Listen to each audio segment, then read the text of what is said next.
জীবনে আমরা কত মানুষকে চিনি। আপনিও এমন অনেক মানুষকে চেনেন যারা নিজেদের অসফল মনে করে, নিরাশ হয়ে থাকে, যারা এটাই স্বীকার করে নিয়েছে যে এই জীবনে তাদের দ্বারা কোনো কর্মই হবে না, কোনো কাজে সফল হবে না, তারা কোনো কাজের যোগ্যতাই নেই তাদের। কিন্তু এমনটা একদমই নয়। এই পৃথিবীতে এমন কিছু নেই যার কোনো যোগ্যতাই নেই। এমন কোনো অক্ষর নেই যেটা কোনো মন্ত্রের অংশ নয়। এমন কোনো জড়িবুটি নেই যা ঔষধি নয়। এমন কোনো বিষ নেই যেটা সঠিক সময়ে অমৃত হয়ে যায়। আর সেই প্রকার কোনো ব্যক্তি অযোগ্য হতেই পারে। তাকে অযোগ্য করে তোলে তার চিন্তাধারা। এই জন্য আত্মবিশ্লেষণ করুন। নিজের আত্মাকে নিজেই চিনতে পারবেন। নিজের অন্তরাত্মাকে জাগ্রত করুন। আপনি দেখতে পাবেন এই পৃথিবীর ভিত তৈরি হয় আশা দিয়ে। সেই পৃথিবীতে নিরাশা, হতাশা আর হারের মতো শব্দগুলির কোনো অস্তিত্বই নেই। রাধা রাধা। আমি আপনাদের বলেছিলাম যে সংসারের সব থেকে বড় অস্ত্র আর সব থেকে বড় সম্বল হলো বন্ধুত্ব। কিন্তু এই বন্ধুত্ব কেমন হওয়া উচিত? বন্ধুত্ব হওয়া উচিত দুধে মেশানো জলের মতো।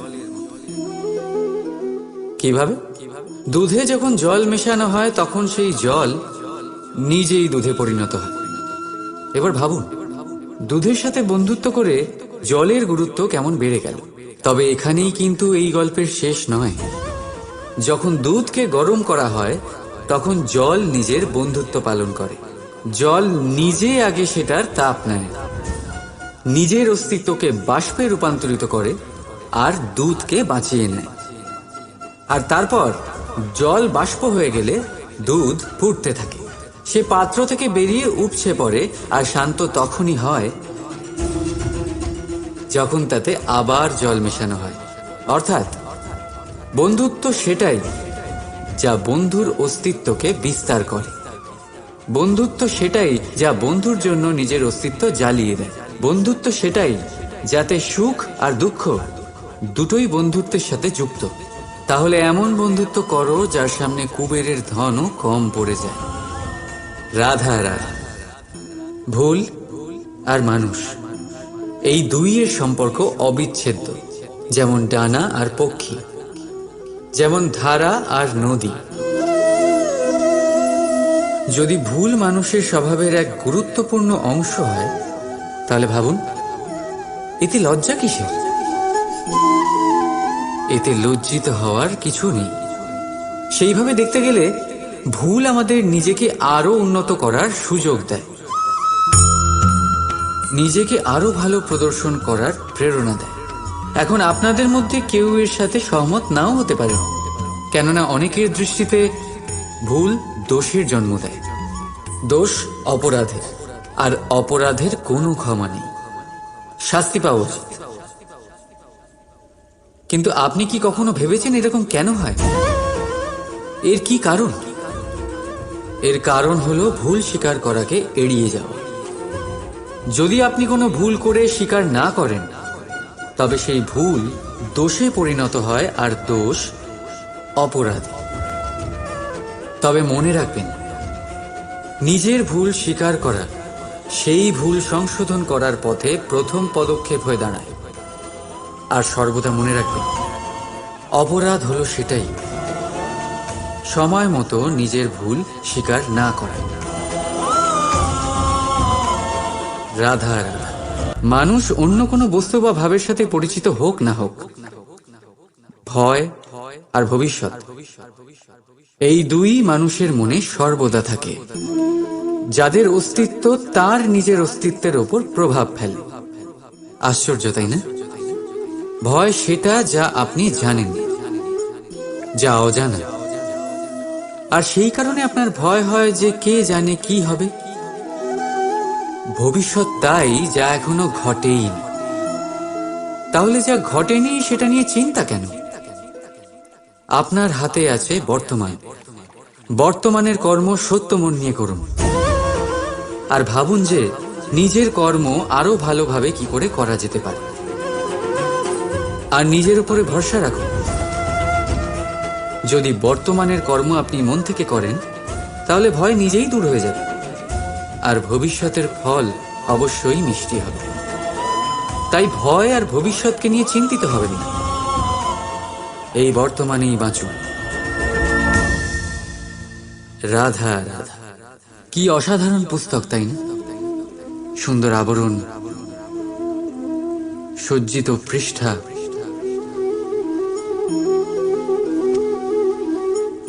কিন্তু একে কি সত্যিই অসাধারণ পুস্তক বলে গণ্য করা যায়?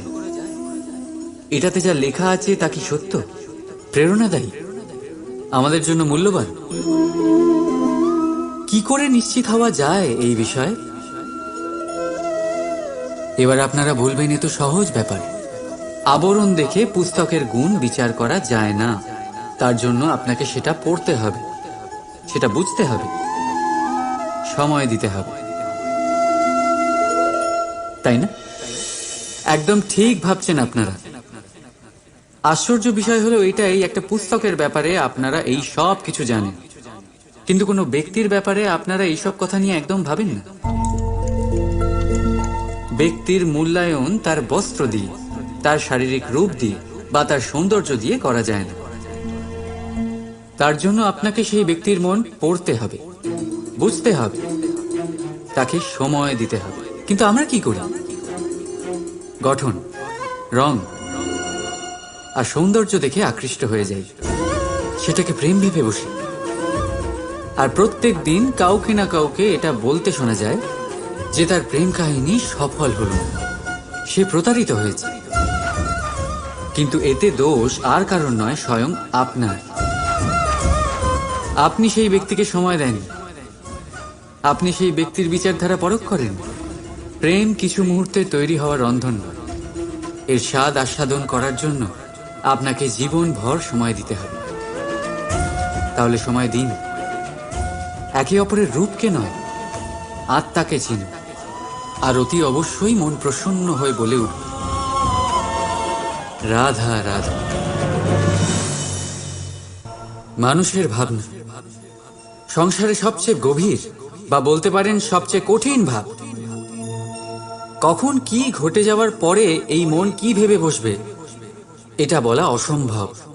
আর আমাদের এই ভাবনা অনেক সময় আমাদের মনে হীন চিন্তা নিয়ে আসে। আমরা সবসময় আমাদের ওপরের শ্রেণীর লোকেদের লক্ষ্য করি, তাদের জীবনের বিশ্লেষণ করি, আর তারপর নিজেকে হীন মনে করি। ও কত ধনশালী, ও কত বলশালী, আর আমার কাছে তো কিছুই নেই, আমি নিঃস্ব, আমি হীন, এই সংসারের জন্য আমি কিছুই নই। মনে হয় না এরকম? কিন্তু আসলে তা নয়। আপনার কাছেও অনেক কিছু আছে, পরখ করে দেখে নিন। অতি ক্ষুধার্ত মানুষ যদি এক মুঠো ভাত পেয়ে যায়, তা যতই অন্যের কাছে ক্ষুদ্র অন্নের দানা হোক, তার কাছে তা ভোজের থেকে কোনো অংশে কম নয়। তাই যখনই মনে হীন চিন্তার উদ্রেক হবে, আপনজনদের দিকে তাকান, তাদের কথা ভাবুন। আপনার বিশ্বাস হয়ে যাবে, আপনি যতই মনে করেন এই সংসারের জন্য আপনি কিছুই নন, কিছু মানুষের জন্য আপনি গোটা সংসার সমান। তাই যা আপনার সংসার, তাতেই সুখী থাকতে শিখুন। রাধা রাধা।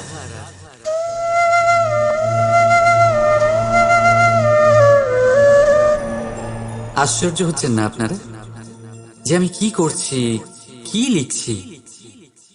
দেখতে চান? এবার আপনারা ভাবছেন আমি মাটিতে মাটি কেন লিখছি। এর পেছনে একটা বড় কারণ আছে, কিন্তু সেটা বিশ্লেষণ করার আগে আমাকে একটু জলের ওপর জল লিখতে দিন।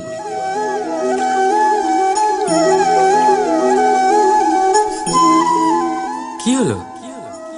যেটা আমি লিখলাম সেটা দেখা যাচ্ছে না কেন? তাহলে এবার শুনুন আপনাদের প্রথম প্রশ্নের উত্তর। মাটিতে মাটি লেখা যতটা সরল, ঠিক ততটাই কঠিন জলের ওপর জল লেখা। সম্পর্কও ঠিক এমনই হয়। তৈরি করার সময় মাটিতে মাটি লেখার মতো সরল, আর পালন করার সময় জলের উপর জল লেখার মতো কঠিন। এবার প্রশ্ন এটাই হলো, জলের ওপর জল কি করে লেখা যায়?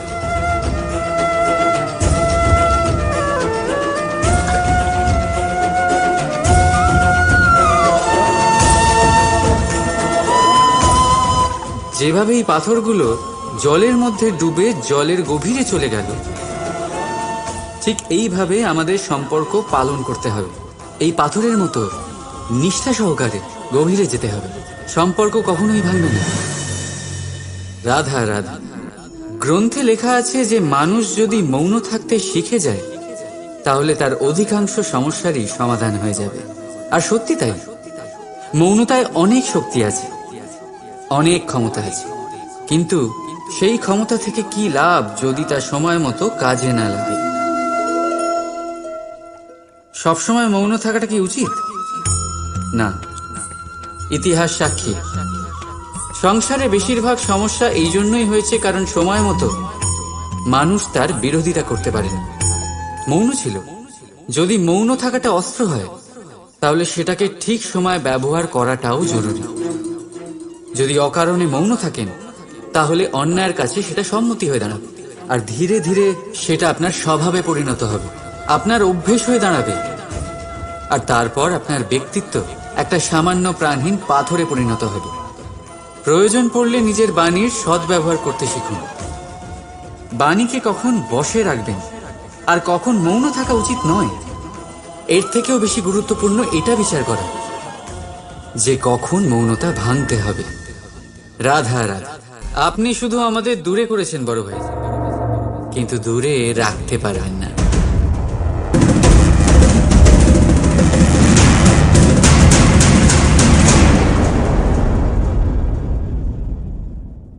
জীবনে আমরা কত মানুষকে চিনি। আপনিও এমন অনেক মানুষকে চেনেন যারা নিজেদের অসফল মনে করে, নিরাশ হয়ে থাকে, যারা এটাই স্বীকার করে নিয়েছে যে এই জীবনে তাদের দ্বারা কোনো কর্মই হবে না, কোনো কাজে সফল হবে না, তারা কোনো কাজের যোগ্যতাই নেই তাদের। কিন্তু এমনটা একদমই নয়। এই পৃথিবীতে এমন কিছু নেই যার কোনো যোগ্যতাই নেই। এমন কোনো অক্ষর নেই যেটা কোনো মন্ত্রের অংশ নয়। এমন কোনো জড়িবুটি নেই যা ঔষধি নয়। এমন কোনো বিষ নেই যেটা সঠিক সময়ে অমৃত হয়ে যায়। আর সেই প্রকার কোনো ব্যক্তি অযোগ্য হতেই পারে। তাকে অযোগ্য করে তোলে তার চিন্তাধারা। এই জন্য আত্মবিশ্লেষণ করুন। নিজের আত্মাকে নিজেই চিনতে পারবেন। নিজের অন্তরাত্মাকে জাগ্রত করুন। আপনি দেখতে পাবেন এই পৃথিবীর ভিত তৈরি হয় আশা দিয়ে।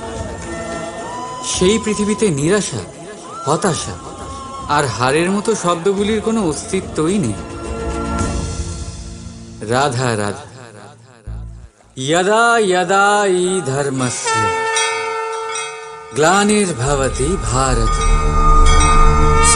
अभ्युत्थानं अधर्मस्य तदात्मानं सृजाम्यहम्।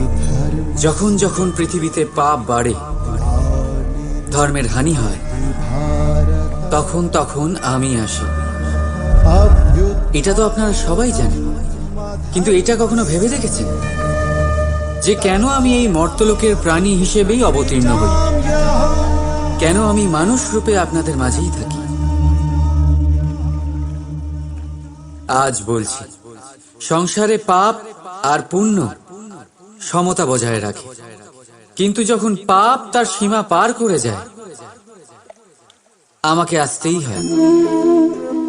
কারণ কারণ এই যে আপনারা আমাকে বিস্মৃত হন।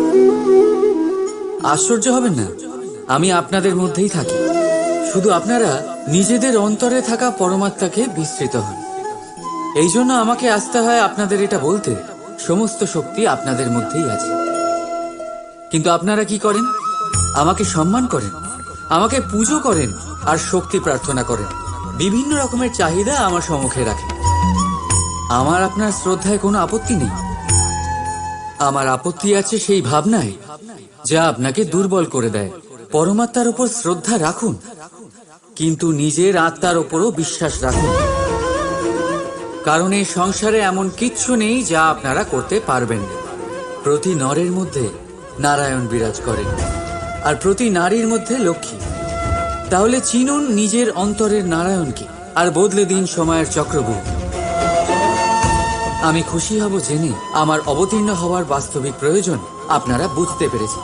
এখন শঙ্কা ত্যাগ করে শঙ্কর হয়ে যান, না হলে পাথরের মতো বেঁচে থাকতে হবে। রাধা রাধা। কখনো আপনারা ভেবেছেন এই সংসারে আমরা কার সাথে সবচেয়ে বেশি জড়িত? আপনারা কেউ বলবেন মাতা পিতা, কেউ বলবেন মিত্র, কেউ বলবেন স্ত্রী, আর কেউ বলবেন সন্তান। কিন্তু না, যদি এই সংসারে কারোর সাথে আমরা জড়িত থাকি, তাহলে তা সময়। সময়ই আমাদের অতীত, সময়ই আমাদের বর্তমান, আর সময়ই আমাদের ভবিষ্যৎ। আর আমরা কি করি? সব থেকে বেশি জড়িত সময়কে, সবচেয়ে বহুমূল্য সম্পত্তিকে আমরা নষ্ট করে দিই। কেউ ভবিষ্যতের জন্য উজ্জ্বল স্বপ্ন বুনি, কেউ অতীতকে দোষারোপ করে। কিন্তু একটু ভেবে দেখুন, আপনার অতীতকে আপনি ভাবনা চিন্তা করে বদলে দিতে পারবেন না। আর ভবিষ্যতের ব্যাপারে চিন্তা ভাবনা করে যদি আপনি আপনার বর্তমান নষ্ট করে দেন, তাহলে আপনার ভবিষ্যৎও আপনার অতীতের মতোই হবে। এই জন্য আজকের ব্যাপারে ভাবুন, সেটাকে উজ্জ্বল করে তুলুন। আপনার অতীত আর আপনার ভবিষ্যৎ নিজেই উজ্জ্বল হয়ে যাবে। রাধা রাধা। অনেক সময়ই আপনার বয়োজ্যেষ্ঠরা বলেছেন যে এই সংসার দুঃখে ভরা, আর ঈশ্বর ভক্তি সেই দুঃখকে দূর করার পথ। কিন্তু ভেবে দেখুন, যদি এই সংসার দুঃখের সাগর হতো, নিয়তি কি আপনাকে এখানে জন্মগ্রহণ করাতো? ঈশ্বর কি এখানে অবতার রূপে আসতেন? যখন সমস্যাকে আমরা বশে আনতে পারি না, তখন আমরা দোষারোপ করি এই সংসারকে, এখানকার মানুষকে। ভাবি ভালো হতো এখানে জন্মগ্রহণ না করি। একজন চাষি এক অনুর্বর জমিতে চাষ করেন, আর নিজের পরিশ্রম দিয়ে সেই জমিকে করে তোলেন সুজলা সুফলা। একজন দর্জি, যার কাছে একটা সামান্য কাপড় আসে, নিজের পরিশ্রম দিয়ে সেটাকে একটা সুন্দর পোশাকে পরিণত করেন। আপনিও পরিশ্রম করুন। এটা গুরুত্বপূর্ণ নয় আপনি সংসারের কোন স্তরে এসেছেন, এটা গুরুত্বপূর্ণ নয় আপনি এখানে কি করে এসেছেন। যদি গুরুত্বপূর্ণ কিছু থাকে, তা হলো সংসার ছেড়ে যাওয়ার সময় আপনি এই সংসারকে কিরকম রেখে গেলেন। তাহলে এই ভেবে বাঁচুন যে কারোর জন্য যা নরক, তাকে তার কাছে স্বর্গ করে তুলতে পারলে আপনার জীবন আর আপনার সংসার দুই ধন্য হয়ে যাবে। রাধা রাধা। আমাদের সবার কখনো না কখনো তো ক্রোধের উদ্রেক হয়, আর তা তো হবেই। আমরা মানুষ, এই ভাবের সাথে আমরা জড়িত। কিন্তু এই ক্রোধ কেন হয় ভেবেছেন কখনো আপনারা? এই ক্রোধ তখনই হয় যখন কোনো কিছু আমাদের মনোপুত হয় না। যেমন কেউ আমাদের কথা না শুনলে, বা যদি আমাদের পরাজিত হতে হয়। কিন্তু এই সব পরিস্থিতির ভিত্তি একটাই, যে কোনো কোনো সময় কোনো কোনো জায়গায় আমরা দুর্বল। ক্রোধ জন্ম নেয় আমাদের দুর্বলতা থেকে, আর তারপর সেটা আমাদের সব থেকে বড় দুর্বলতা হয়ে দাঁড়ায়। আর যদি এই ক্রোধকে বশ না করা যায়, তাহলে ভ্রম জন্ম নেয়। আর যদি এই ভ্রমকে বশে না আনা যায়, তাহলে বিবেক চঞ্চল হয়ে ওঠে। আর এই চাঞ্চল্যকে বশ না করতে পারলে ব্যক্তির তর্ক শক্তি নষ্ট হয়ে যায়, ভাবনা চিন্তা করার ক্ষমতা শূন্য হয়ে যায়, আর তখন সেই ব্যক্তির পতন ঘটে। তাই জন্য নিজের ক্রোধকে বশে রাখুন, আর নিজের মনকে শান্ত হতে বলুন। রাধা রাধা। আমরা নিজেদের সম্পর্কের সাথে বাঁচি, উৎসব পালন করি, খেলা করি, আহার করি, আনন্দ করি। কিন্তু যখন কোনো প্রিয়জন আমাদের থেকে দূরে সরে যায়, এই সংসার ছেড়ে চলে যায়, তখন আমরা দুর্বল হয়ে পড়ি, সর্বদা দুঃখে থাকি। এটা কি হওয়া উচিত? এই প্রকৃতিকে দেখুন, বৃক্ষ পাতার ঝরে যাওয়ার শোক পালন করে না, সে নতুন পাতা জন্মাবার আহ্বান করে। গতকাল আপনি কারো স্থানে এসেছিলেন, আর আগামীকাল আপনার স্থানেও অবশ্যই কেউ আসবে,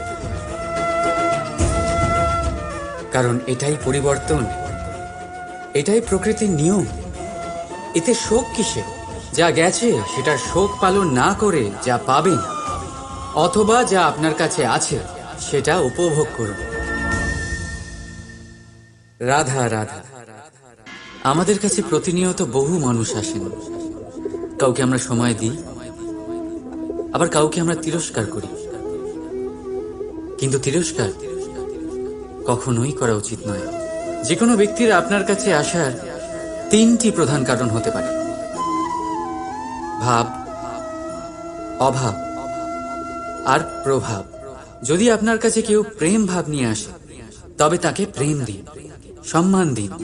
যদি কেউ আপনার কাছে অভাবে আসে, তবে তার প্রয়োজন বুঝুন, আর যথাসম্ভব আপনি তার সাহায্য করুন।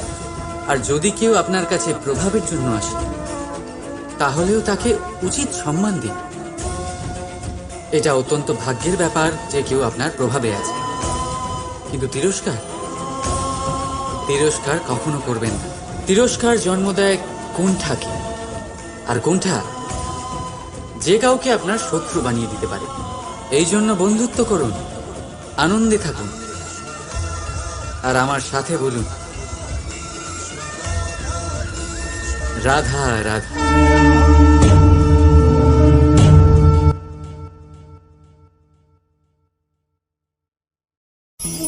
কি অমূল্য, কি সুন্দর এই রত্ন।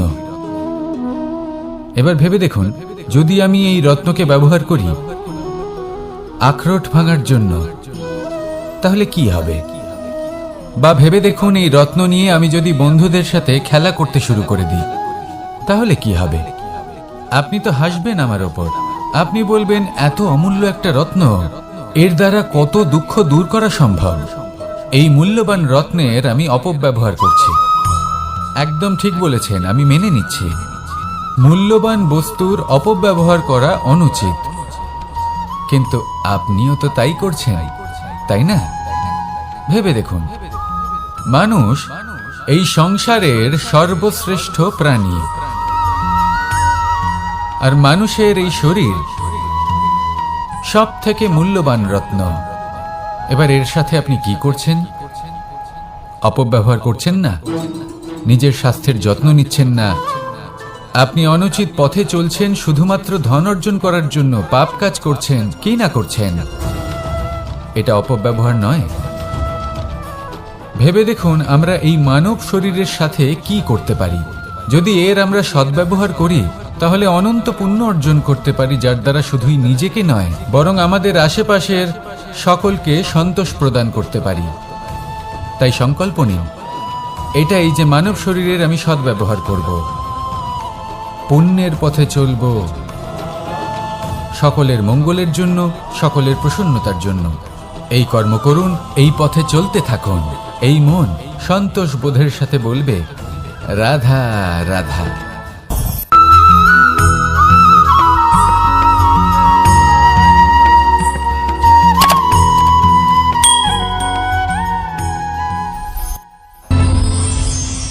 কখনো কোনো প্রজাপতিকে উড়তে দেখেছেন? কি সুন্দর উড়ে বেড়ায় সে, এক ফুল থেকে অন্য ফুলে, এক পাতা থেকে অন্য পাতার উপর। কিন্তু সে কিভাবে উড়তে শেখে কখনো ভেবেছেন? জন্ম থেকেই কিন্তু প্রজাপতির ডানা থাকে না, ও কিন্তু ছোট্ট একটা ডিমের আকারে জন্ম লাভ করে। তারপর সেই ডিমটি ভেঙে একটি কীট বাইরে আসে। আস্তে আস্তে সে বড় হয়, ওর শক্তি বৃদ্ধি পায়। তারপর সে সেই কীট দশা ত্যাগ করে নিজের ডানাগুলি মেলে। এই প্রক্রিয়া তার কাছে সরল নয়, অত্যন্ত যন্ত্রণাদায়ক প্রক্রিয়া, কিন্তু সে সেই যন্ত্রণা মেনে নেয় আর তারপর আস্তে আস্তে সে উড়তে শেখে। শুধুমাত্র আকাশে উড়ে বেড়ায় তা নয়, আমাদের মনের মাঝে উড়ে বেড়ায়। এবার এই ডিম থেকে প্রজাপতি হয়ে ওঠার যে যাত্রা, এটা যতটা কঠিন ততটাই কঠিন হয় এই সংসারে শ্রেষ্ঠ কর্ম করা, ততটাই কঠিন হয় এই সংসারে মহান হয়ে ওঠা। সেই জন্য প্রয়োজনীয় প্রচেষ্টা এবং সময়। নিরন্তর প্রচেষ্টা করতে থাকুন, পর্যাপ্ত সময় নিন এবং আপনি নিজেকে এই আকাশে উড়ন্ত অবস্থায় পাবেন। আসুন আমার সাথে ভালোবেসে বলুন, রাধা রাধা। পায়েস হলো আমার বিশেষ প্রিয়। এর মধুর স্বাদ মনকে প্রফুল্ল করে তোলে। ছোটবেলায় মা আমার জন্য পায়েস বানাতেন এবং আমাকে বলতেন যে গরম থাকতে থাকতে খেয়ে নে কানাই, ঠান্ডা হয়ে গেলে ভালো লাগবে না। কিন্তু আমিও দুষ্টু ছিলাম, ঠান্ডা হওয়া পর্যন্ত অপেক্ষা করতাম আর ঠান্ডা হয়ে যাবার পরে মার কাছে যেতাম আর ওনাকে বলতাম যে মা, পায়েস তো ঠান্ডা হয়ে গেছে, এটা গরম করে দিন। তখন মা হাসতেন আর বলতেন যে পায়েস না হয় আমি আবার গরম করে দেব কানাই, কিন্তু এর মধুর স্বাদ, সেই মিষ্টত্ব, সেই সুবাস, সেটা আবার ফিরে আসবে না। কথাটা সত্যি, আর এই সত্যটাই আমাদেরও জীবনের সত্য। আমাদের জীবনের মধুর সম্পর্কগুলি, এতে যখন কটুভাব প্রবেশ করে তখন সেই মিষ্টত্ব ফিরিয়ে আনা প্রায় অসম্ভব ব্যাপার হয়ে যায়। আপনি চেষ্টা করে সেই সম্পর্ক ঠিক করতেই পারবেন, তার জন্য অগাধ পরিশ্রম করতে হবে, কিন্তু আবার সেই মিষ্টত্ব কখনো ফিরে আসবে না। সেই জন্য আপনার জীবনের যে মধুর সম্পর্ক আছে, যতটা সম্ভব চেষ্টা করুন তাতে মিষ্টত্ব বজায় রাখতে। কটুভাব আসতে দেবেন না। আসুন আর আমার সাথে মধুর স্বরে বলুন, রাধা রাধা। শব্দ, শব্দ আসলে কি? শুধুই কয়েকটি অক্ষরের সমষ্টি, নাকি আমাদের বাণী? এই শব্দ এমন এক শক্তি যা কাউকেই নিজের বশবর্তী করে ফেলতে পারে। শব্দ এমন এক অস্ত্র যা কাউকে ক্ষত বিক্ষত করে দিতে পারে। এই শব্দ হলো একটি নাদ স্বরূপ যা কোনো ঘুমন্ত ব্যক্তিকেও জাগিয়ে তুলতে পারে এবং নিজের লক্ষ্যের দিকে অগ্রসর করতে পারে। শব্দে এত শক্তি আছে যে কারোর মনে এতটা আঘাত দিতে পারে যে সে হয়তো জীবনে আর কখনো এগোতেই পারল না। তাহলে এই শব্দের প্রয়োগ খুব ভেবে চিন্তে করবেন। এবং এই শব্দের মতোই হলো নীরবতা। অনেক সময় এই নীরবতা আমাদের সহায়ক হয়ে ওঠে, অনেক সময় এটা আমাদের অনুশোচনাকে অনেক বেশি বাড়িয়ে তুলতে পারে। ভীষ্ম পিতামহ, অঙ্গরাজ কর্ণ, যখন দ্রৌপদীর বস্ত্রহরণ হচ্ছিল তখন এনারা নীরব ছিলেন। দুর্যোধনের বিরোধিতা করেননি, ওকে বাধা দেননি। আর তারপর কি হলো সেটা আপনারা সকলে জানেন।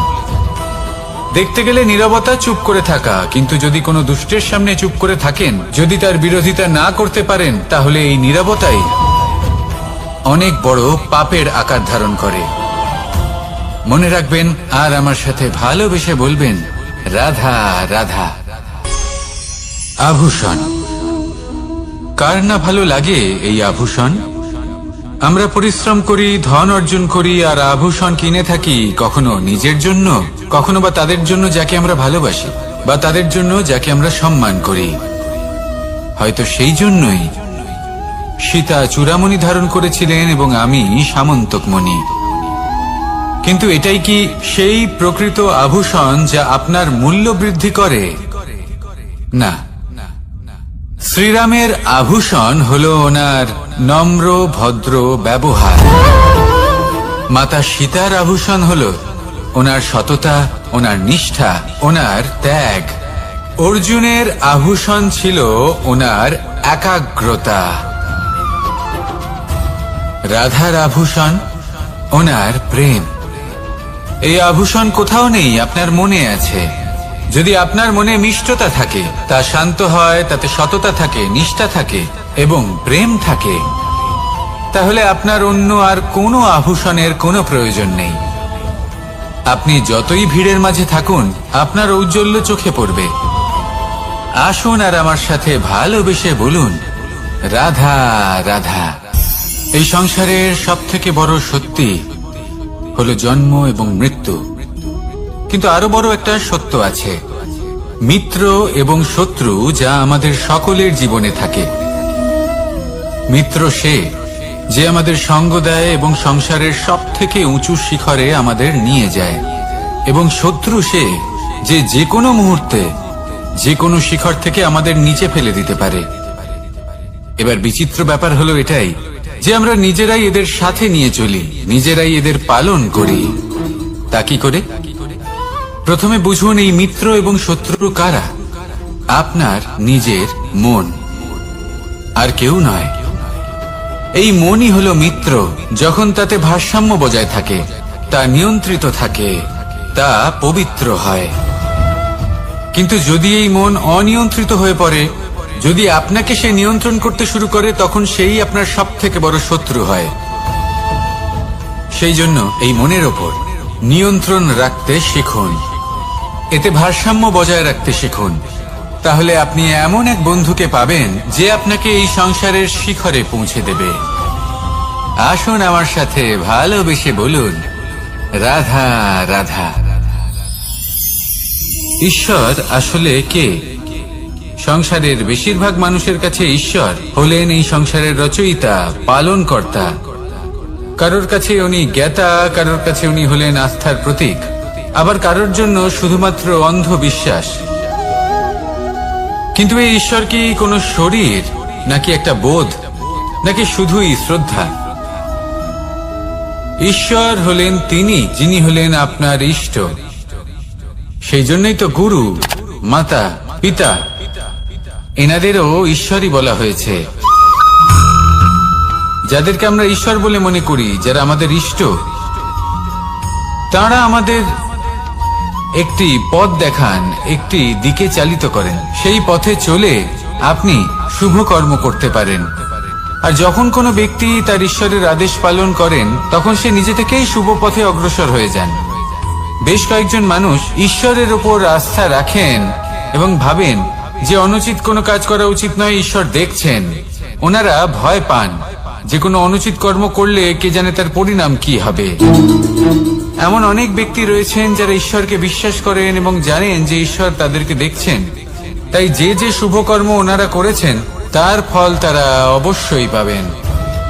এবার আপনি ভয় পেয়ে ঈশ্বরকে বিশ্বাস করবেন, নাকি বিশ্বাসের দ্বারা ঈশ্বরকে বিশ্বাস করবেন, সেই সিদ্ধান্ত আপনারই। কিন্তু হ্যাঁ, যদি আপনার মনে ঈশ্বরের জন্য কোনো স্থান থাকে, যদি আপনার কোনো ইষ্ট থাকেন, যদি আপনি কাউকে ঈশ্বর মনে করেন, যার প্রত্যেক আদেশ আপনি পালন করে থাকেন, তাহলে বলি, ঈশ্বর কখনো আপনাকে অনুচিত পথে চালিত করবেন না। আসুন আমার সাথে ভালোবেসে বলুন, রাধা রাধা। এই সংসারে ভিন্ন ভিন্ন ধরনের গাছ আছে, অসংখ্য ধরনের প্রজাতি আছে। কিছু গাছ পাতা দিয়ে থাকে, কিছু ফুল, কিছু ফল। কেউ ছায়া প্রদান করে, কেউ শীতলতা প্রদান করে, কেউ নিজেকে খুব কষ্ট দিয়ে এই সংসারের বিকাশে সহায়ক হয়ে ওঠে। কিন্তু এই সবার মধ্যে একটা বিষয় কিন্তু সমান,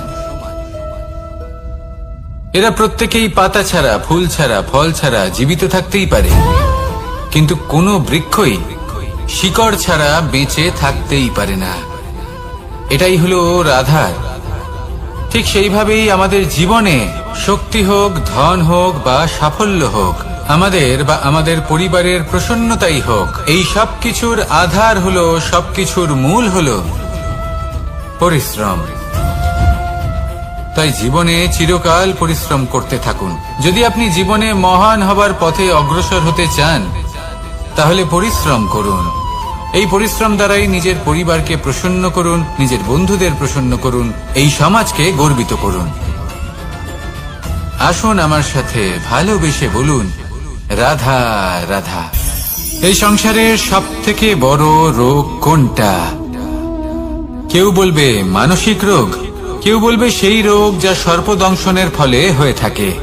এই সংসারে ভিন্ন ভিন্ন ধরনের রোগ আছে এবং তার সাথে ভিন্ন ভিন্ন ধরনের যন্ত্রণাও রয়েছে। এমন একটা রোগ আছে যা চোখে দেখা যায় না, যা আপনার শরীরে কোনো দাগ রেখে যায় না, কিন্তু আপনার আত্মাকে পর্যন্ত ক্ষত বিক্ষত করে, অসুস্থ করে তোলে, বিনাশ করে দেয় আপনাকে এবং তার সাথে আপনার আত্মাকেও। এই অসুখের নাম হলো লালসা।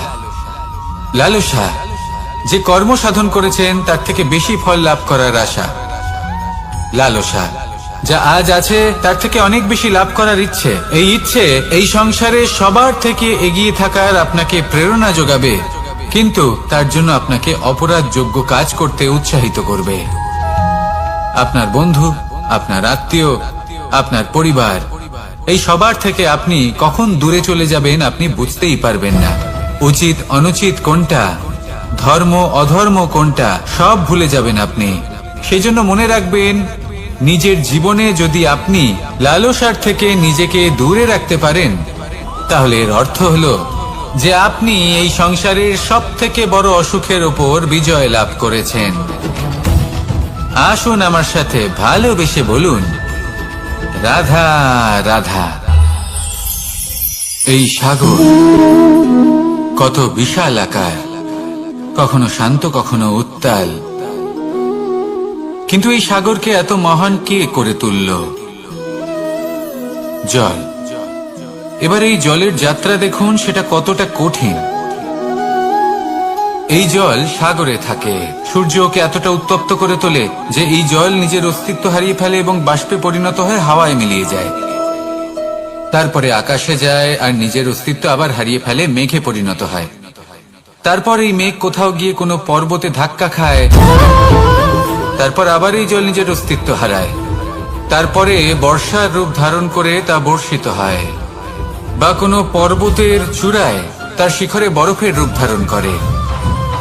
তারপরে এই বর্ষা মাটির দিকে নিজের যাত্রা শুরু করে। এবার মাটিতে ঝরে পড়া এই বর্ষা স্রোতের আকার ধারণ করে এবং আস্তে আস্তে বইতে থাকে। এই নদীর আকার ধারণ করে এবং নদী রূপে বইতে বইতে পাথরে ধাক্কা খায় বা কোনো পর্বতে ধাক্কা খায়, আর তারপর এই নদী এসে সাগরে সমাহিত হয়ে যায়। নদীর এই জল আবারও নিজের অস্তিত্ব হারিয়ে ফেলে, কিন্তু এইবার সেই জল নিজেই সাগরে পরিণত হয়। এটা আমাদের সকলের জন্য একটা শিক্ষা যে এই সংসারে জীবন এবং সময়ের হলো এক অনন্ত যাত্রা। এই সংসারে যা কিছু আছে তার সূত্রপাত কোথাও একটা হবেই। সেই জন্য মৃত্যু এবং সমাপ্তির চিন্তা ত্যাগ করে দিন, আর যে সূত্রপাত আপনি লাভ করছেন তার আনন্দ উপভোগ করুন। ভেবে দেখুন আপনি কিভাবে শ্রেষ্ঠ কর্ম করতে পারেন যাতে এই সংসার এবং এই সমাজ, এই দুইয়ের মঙ্গল সম্ভব। আসুন আমার সাথে ভালোবেসে বলুন, রাধা রাধা। মাকড়সার জাল দেখতে পাচ্ছেন? মাকড়সারা ভীষণ পরিশ্রম করে এটা তৈরি করে, নিজের শরীরের রস দিয়ে এই জাল বোনে। আপনি কি এটার উদ্দেশ্য জানেন? আসলে মাকড়সা এই জালে ছোট কীটপতঙ্গ ধরে তাদেরকে খাদ্যরূপে গ্রহণ করে। কিন্তু আপনি কি এই কথা জানেন যে একদিন মাকড়সা নিজেই নিজের জালে জড়িয়ে মৃত্যুবরণ করে থাকে? বলুন, কি করেন আপনি এই জাল দেখতে পেলে? দেখতে পেলেই মুছে ফেলেন এর অস্তিত্ব, তাই না? তেমনি অন্যদিকে পাখির বাসা, পাখিরাও ভীষণ পরিশ্রম করে এটা তৈরি করে। কিন্তু যদি পাখি একদিন এটা ছেড়ে চলে যায়, তাহলেও লোকে এটা নষ্ট করে দেয় না। কারণটা কি? এর কারণ হলো এর নির্মাণ জীবন সঞ্চারের জন্য করা হয়েছিল, নষ্ট করার জন্য নয়। তাই মনে রাখবেন, জীবনে আপনার পরিশ্রম যতই বেশি হোক না কেন, যদি আপনার লক্ষ্য শুভ না হয়, তাহলে আপনারও বিনাশ নিশ্চিত। তাই সৃজন করতেই থাকুন আর মুগ্ধ হয়ে বলুন, রাধা রাধা।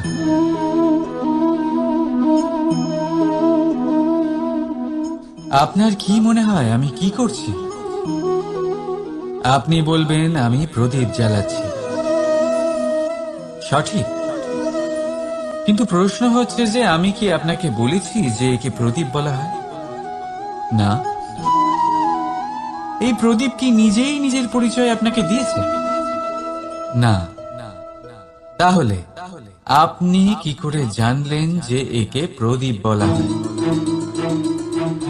উত্তর হচ্ছে, করবে যে লোকে আপনাকে প্রদীপ ভেবে ভালোবাসবে নাকি সাপ ভেবে ভীত হয়ে থাকবে। রাধা রাধা। সময় কত বিচিত্র হয়। সময় আমাদের পক্ষে থাকলে আমরা নিজেদের রাজা মনে করে নিই, আর সেই সময় যদি বিপক্ষে চলে যায় তাহলে নিঃস্ব হতে সময় লাগে না। তাই মানুষের একটা অভ্যেস আছে, খারাপ সময়ের জন্য কিছু সঞ্চয় করা। আত্মীয়, বন্ধু খারাপ সময় পাশ থেকে সরে যায়। যশ, মান প্রতিকূল সময় চিরস্থায়ী হয় না। তাই মানুষ মনে করে অর্থ সঞ্চয় করাই শ্রেয়। অর্থের কোনো হৃদয় নেই যা সময়ের সাথে পরিবর্তিত হবে। সংসার বলে সর্বদা অর্থ সঞ্চয় করতে থাকুন। খারাপ সময় অবশ্যই কাজে লাগবে, কিন্তু আমি বলবো শুভ কর্ম করতে থাকুন, আনন্দে থাকুন, নিজের ওপর আর ঈশ্বরের ওপরে বিশ্বাস রাখুন। খারাপ সময় কখনো আসবেই না। রাধা রাধা।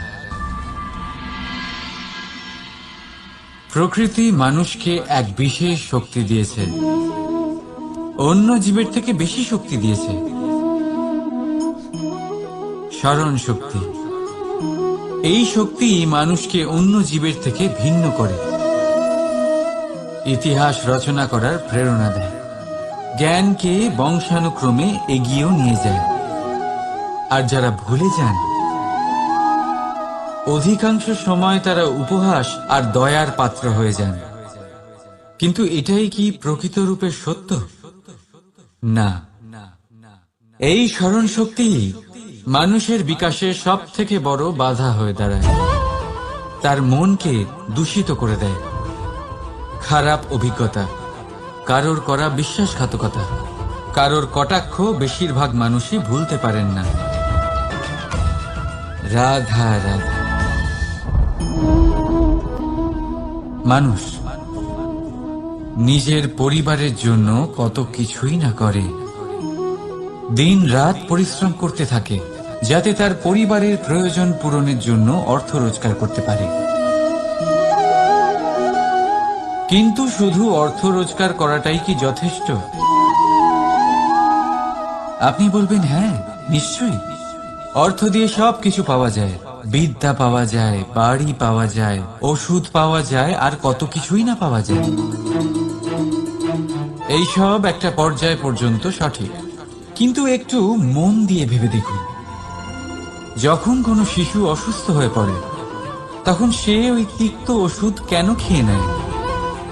এই জন্য কারণ ওর পিতা সেই ওষুধ অর্থ দিয়ে কিনেছে? না, বরং এই জন্য কারণ তার পিতা যে তার সামনে দাঁড়িয়ে, তার ওপরে তার বিশ্বাস আছে।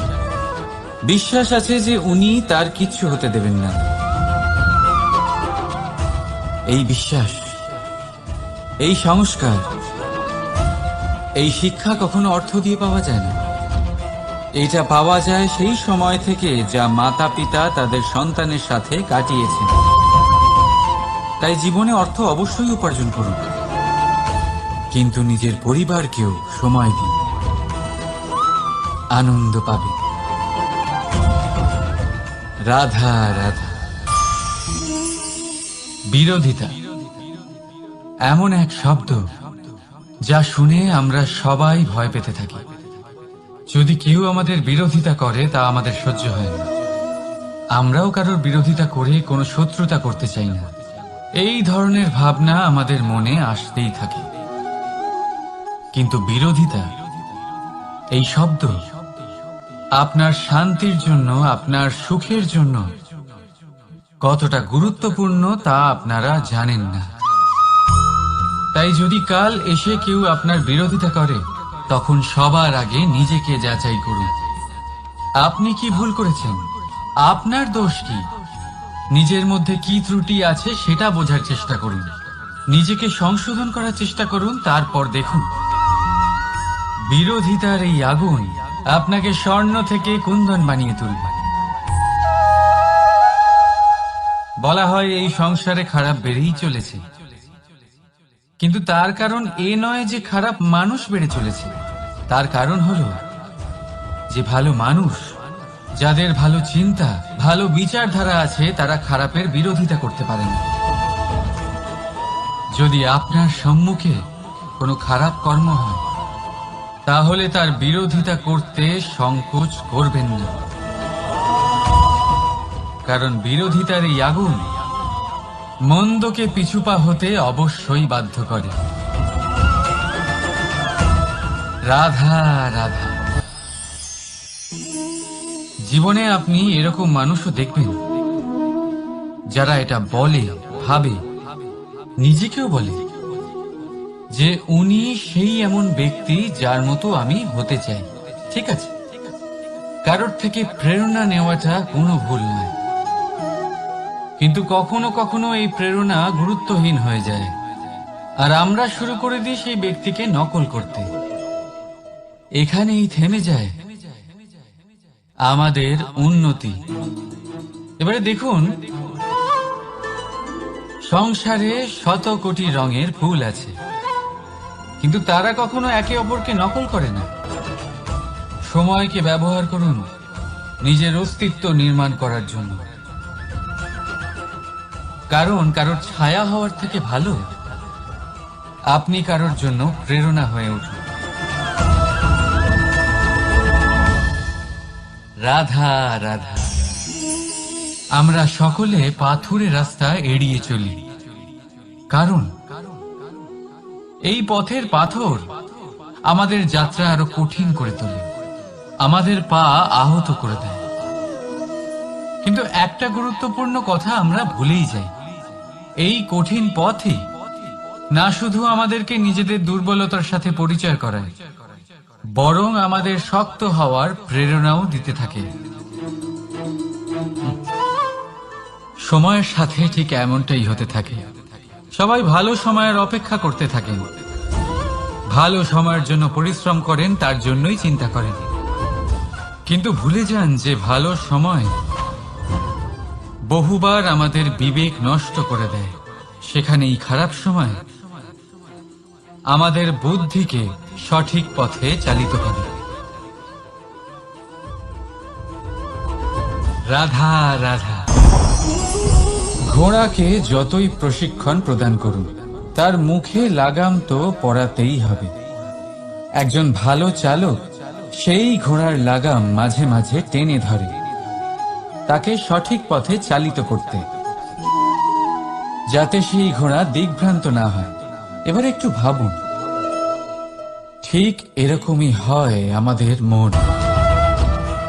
যদি এটা বিবেকের লাগাম দিয়ে মাঝে মাঝে আমরা টেনে না ধরি, তাহলে আমাদের এই মন দিকভ্রান্ত হতে পারে। আর যদি আপনি আপনার লক্ষ্যে পৌঁছতে চান, তখন মনের এই লাগাম মাঝে মাঝে আপনাকে অবশ্যই টেনে ধরতে হবে, কারণ বিবেকের এই পথ প্রদর্শনই আপনাকে ভালোভাবে আপনার লক্ষ্যে পৌঁছে দেবে।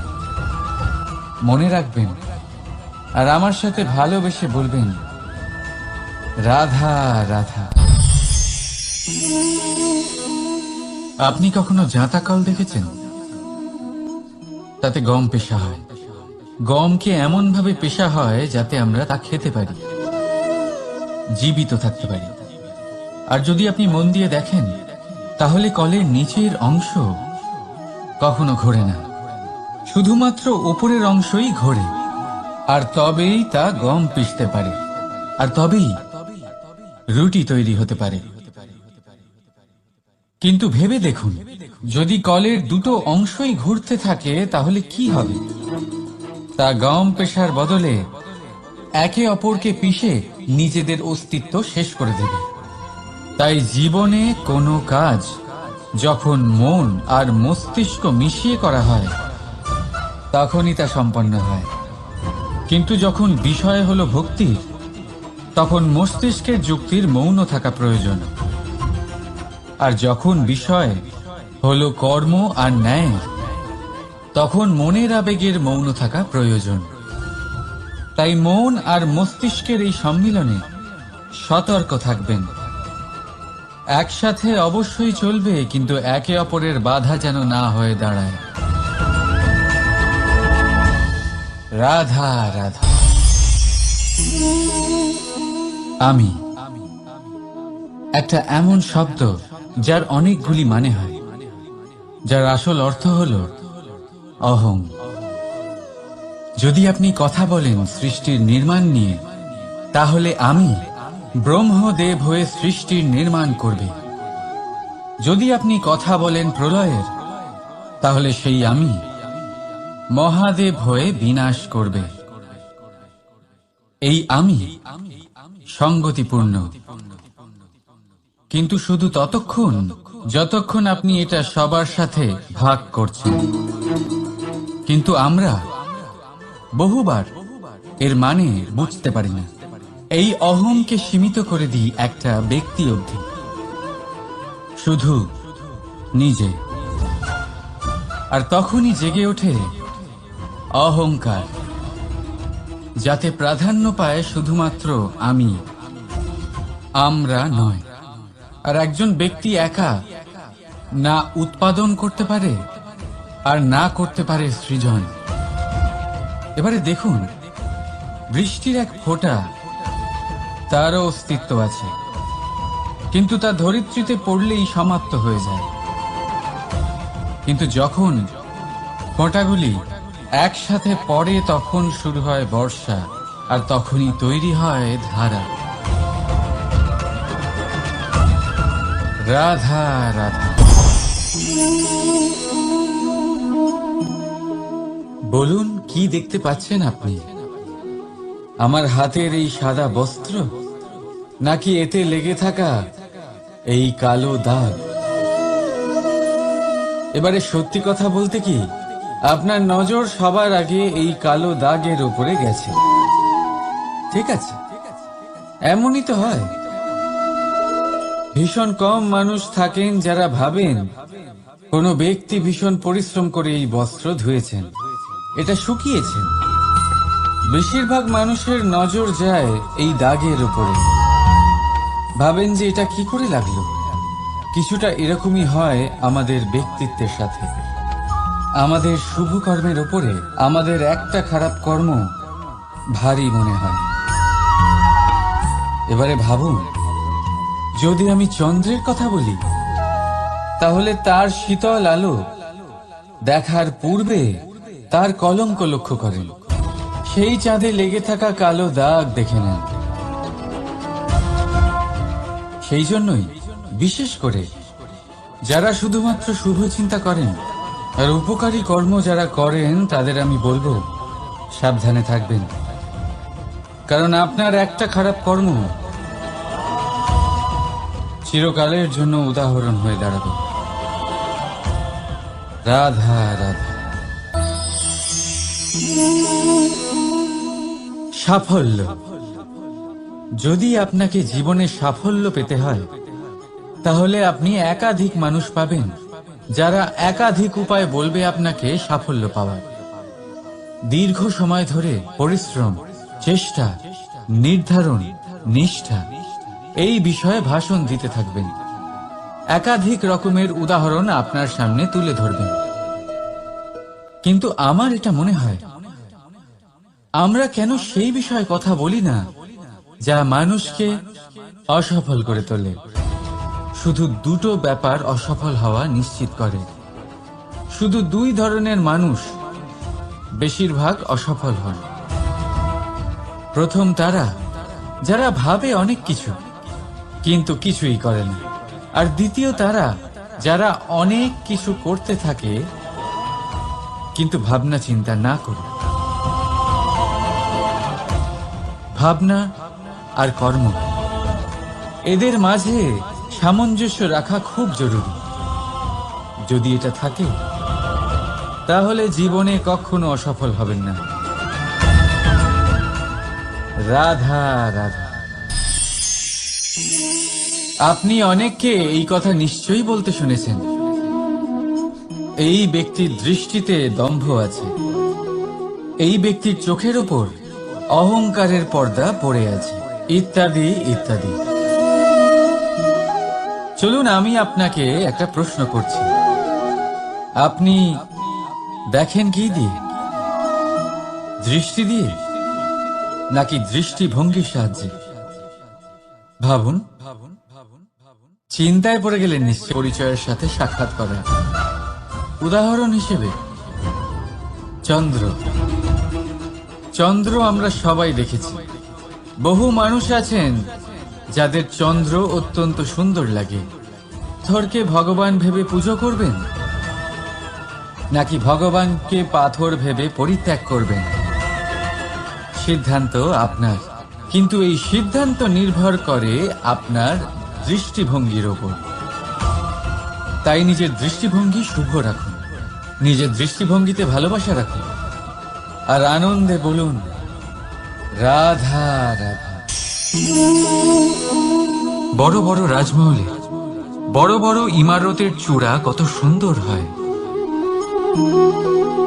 কিন্তু আপনি কি কখনো এই বিষয়ে ভেবেছেন যে এই সুন্দর চূড়ায় পৌঁছতে গেলে আপনাকে পৃথিবীতে পাপ ফেলতেই হবে? সেই সুন্দর চূড়ায় পৌঁছে দীপ্তি পাওয়ার জন্য আপনাকে একটা কঠিন পথ অবলম্বন করতেই হবে। যদি আপনি কোনো কঠিন পথে না গিয়ে এই পৃথিবীর সাহায্য ছাড়াই শুধু উচ্চতার দিকে অগ্রসর হতে থাকেন, তাহলে সর্বদা অসফল হবেন। সেই জন্য নিজের স্বপ্ন পূরণের এই যাত্রাতে নিজের পথ কখনোই হারাবেন না, নিজের পথ থেকে সরবেন না। যদি এমন করেন তাহলে তো আপনার স্বপ্ন পূরণ হবেই না, তার সাথে আপনি নিজের পথও হারাবেন।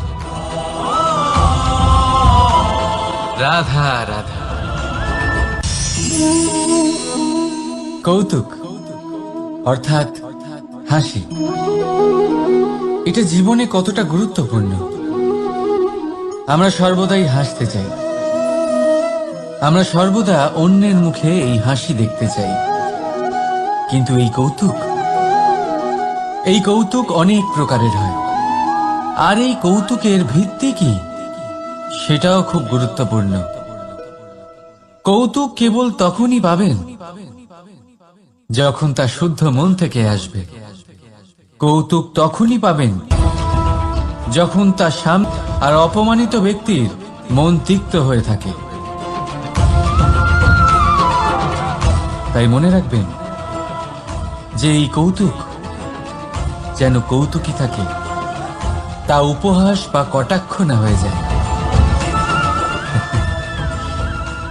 রাধা রাধা। মানুষ, এই শব্দের সূচনা হয় মন থেকে, আর সেই জন্যই হয়তো আমাদের এই মন এতটা গুরুত্বপূর্ণ। এবারে দেখুন না, আমাদের মনই সবকিছু চালনা করে।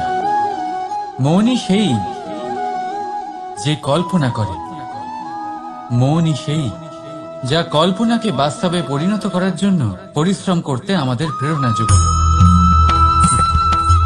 মনই সেই যা লোভের জালে জড়িয়ে পড়ে।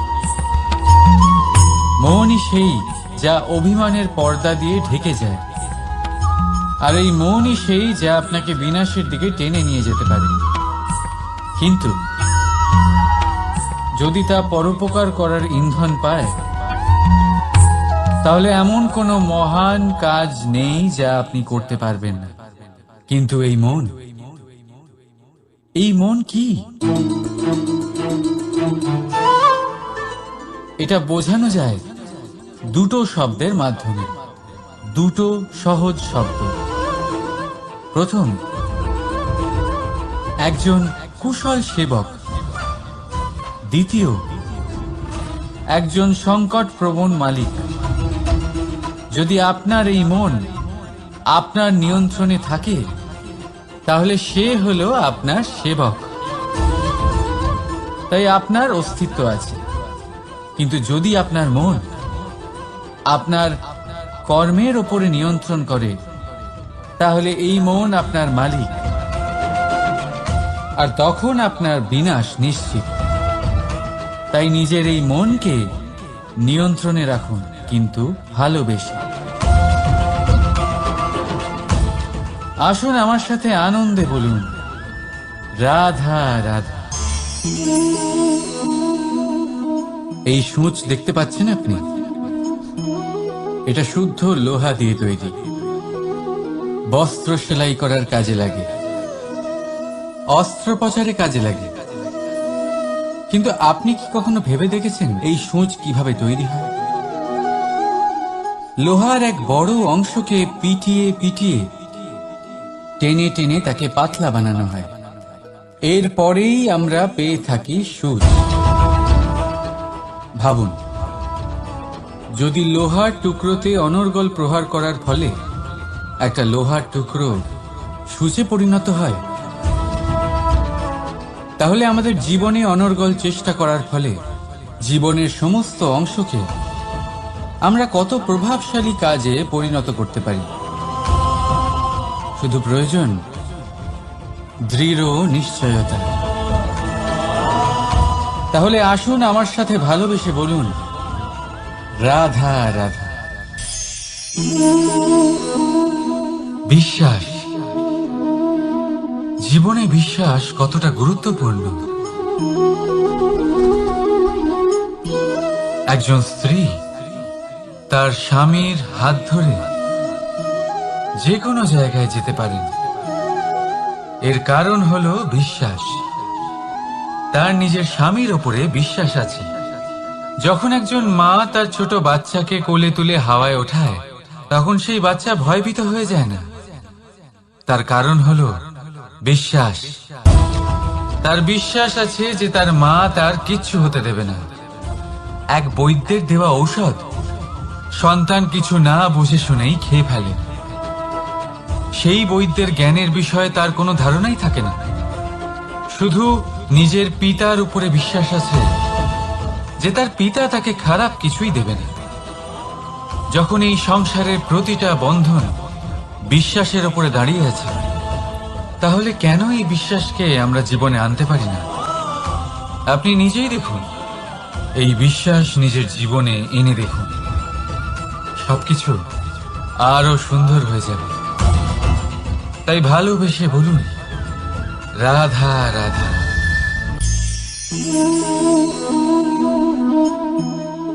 অহংকার, এই শব্দটা সবাই শুনেছেন। বহু মানুষকে আপনি এটা বলতে শুনেছেন যে ওই ব্যক্তির অহংকার আছে, ওই মানুষটির ক্ষমতার অহংকার আছে, ওই ব্যক্তির নিজের রূপ নিয়ে অহংকার আছে, ওই ব্যক্তির নিজের অর্থের অহংকার আছে, ইত্যাদি ইত্যাদি। কিন্তু এই অহংকার, এর অস্তিত্ব হয় কি করে? এবারে একবার এই হাতটা দেখুন। যদি এই হাতের 5 আঙ্গুল উঠে দাঁড়ায়, আশীর্বাদ। আর যদি এই হাতের 5টা আঙ্গুল একসাথে মুঠো হয়ে যায়, শক্তি। সংকটের বিরুদ্ধে ঢাল। কিন্তু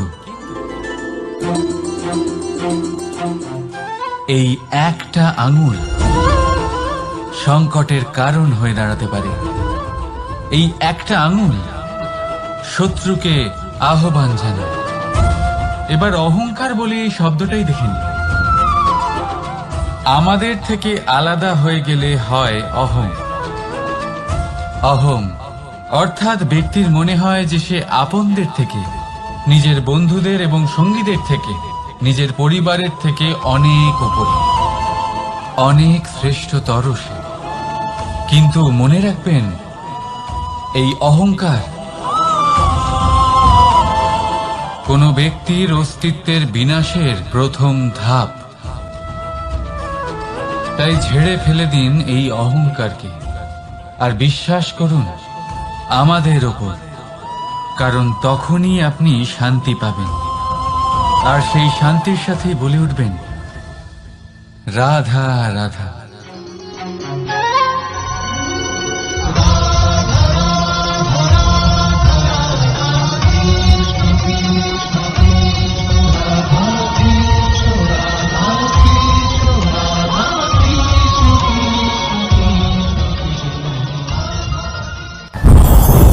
ওমা, এ কি?